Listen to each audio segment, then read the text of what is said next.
तो 1256 multiplied with 3892। तो देखो चाहो तो आप इसको स्प्लिट भी कर सकते हो। 1200 प्लस 56 मल्टीप्लाइड विद 3892, दोनों मल्टीप्लाई होंगे फिर ऐड हो जाएंगे। या तो फिर मेरे हिसाब से आप डायरेक्टली मल्टीप्लाई कर लो, कोई बड़ी बात नहीं है, ठीक है।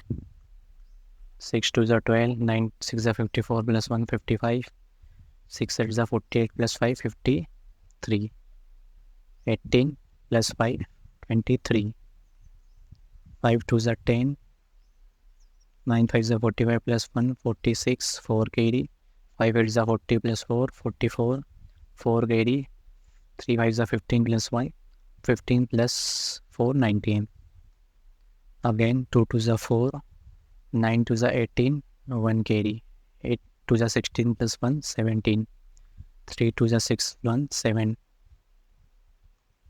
ट्रिपल क्रॉस 1 से मल्टीप्लाई हो रहा मतलब नंबर को रिपीट कर दो।